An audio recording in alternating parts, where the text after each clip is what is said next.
I've seen some videos from you on EMG TV. Yep. But today you just played guitars with passive pickups. Yeah. Did you change your kind of taste? No, what it is that I'm very poor and it costs money to fit pickups and I actually got rid of one of my guitars with EMGs in, that's the only thing. But I've got a bunch of them waiting at home to get fitted, but it's just that I am a poor musician that can't afford to get them fitted at the moment, so yeah. Okay, but would you consider yourself like a gear nerd? Sometimes, yeah, like in the recent years actually I've stopped caring a bit about it. I've just been like, oh, plug in and play kind of thing. Whereas loads of people, you know, get the Axe effects and stuff like that. I simply cannot afford the Axe effects, so I just try and make do with what I have. So you have some pedal effects? The only thing I've got is I've got a G7 EQ pedal, the Boss, which is shaping the tone of the guitar before it enters the amp. And then I've got I've got my signature pedal actually. It's made by a Swedish company called Reaper Pedals. Okay. And it's basically it's an overdrive pedal, but it's practically a full tone OCD pedal, but with some modifications that I wanted changing. Which tunings are you using on this tour? It's a variation on Dadgad, so it's something that we used for the last record too. So it's Dadgad in B flat. There's a Dadgad in A flat now as well, with an extra high string. So yeah, we play in those two tunings, and there's about 3 or 4 more as well that we experiment that are around the same thing. But most of it's in the Dadgad tuning. Mainly because I don't know what I'm doing in it, and then I just use my ears to write music rather than go into like, you know, what scale I'm in or whatever like that. So when I first started playing, I was like listening to Bon Jovi when I was like about 12 years old, 13, and then when I was about must have been 15, 16, I listened to Dream Theater for like the first ever time, and then I got hold of A Change of Seasons. I was like, why is this so low? And found out he played a 7-string guitar, so I got a 7-string guitar. I actually hated it the first time I played one, so I sold it, and then ended up getting another one in around 2005, and then learning to like it after a few months. So that's kind of where it came from.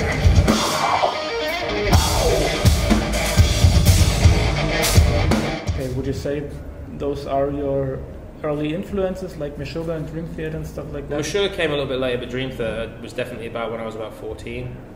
Before that, obviously, Richie Sambora I thought was awesome when I was a kid. And you know, it's evolved through so many different things. Like I used to be really into the shred thing, Steve Vai, Satriani, Malmsteen. But then Musiker turned that when I heard Musiker, I was like, wow, I can play one note and make it sound good.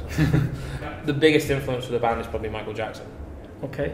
Michael Jackson was kind of the first music I was introduced to as a kid. Okay. So my mum bought me the Thrill album, the Bad album. This was before I was even playing guitar. This was just, you know, at the time I really loved it, and then getting older and understanding music, I've realised that it's actually, he wasn't just a pop artist, he was actually a musical genius. And when you study his thing, it's like the breaths are always thought about in a musical way and all that sort of stuff. So I'd say he was one of the best musicians of our time. Your way of songwriting, is it just like you as a single person write the songs, or is it?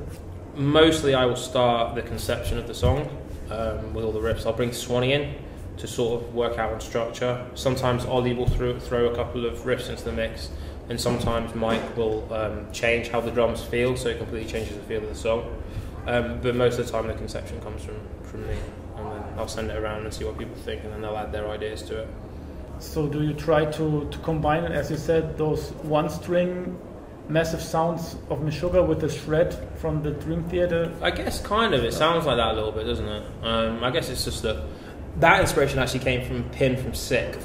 When I was in my old band, he was like, why are you guys using 7 strings when you only use 1? And then from there on, I just kind of tried to add more notes from different octaves and stuff like that.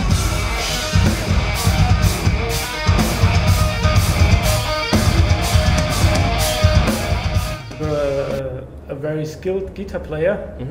Was this an accident too, or did you really try to get your technique down? The technique thing came at random. Basically, I was recording a song one time and I thought that the distortion sounded kind of weak, and then I started hitting harder, and then it started sounding better. So that was just like a course of a few years, playing along to a metronome, constantly trying to play harder. You're especially, I'd say, famous for your right hand techniques, that you're doing many downstrokes. Yeah. Would you say that's just James Hetfield, and then you It was kind of James Hetfield, but not purposefully. I think it was literally just because I'd noticed that it sounded better when I recorded my guitar when I hit harder. So I think I worked it up from that. I think that's where it came from. But obviously James Hetfield hit his guitar really hard and it sounded great, so it probably did spawn from there somehow. But yeah, was there a special influence for your two-hand tapping stuff and stuff like that? Not really, no. I think that just comes from listening to stuff. I mean, I was a really big fan of, like, you know, Dillinger and Ion Dissonance. I don't know if you remember Ion Dissonance. Yeah. Yeah, they were really big inspiration for me back in like 2004. I got their first album, Breathing is Irrelevant. Just thought it was mind blowing, so I just kind of tried to do that crazy stuff and add it in, while still having melody, I guess. But I mean, besides the band, there's no plan B? As far as plan B goes, I mean, if you've got a plan B, that means you're not in it 100%, right? Yeah, that's true. You've thought of a second thing. I mean, if not everyone's pushing 100%, then you're definitely, you know, you're not going to succeed. So if everyone wants it, I mean, eventually they'll probably get there, depending on the time, really. Some bands it takes a lot longer than others. Musiker's a perfect example. I mean, that took, what, 20 years for them to get to that point where they could, you know, live off their music, and then some bands get it after a year. I mean, I think the perfect example of that is someone like Asking Alexandria, who did, like, you know, 2 records and were massive like that. Yeah. So it's just luck. Yeah, got to be in the right place at the right time. Yeah, that's true. Thanks so far. No problem.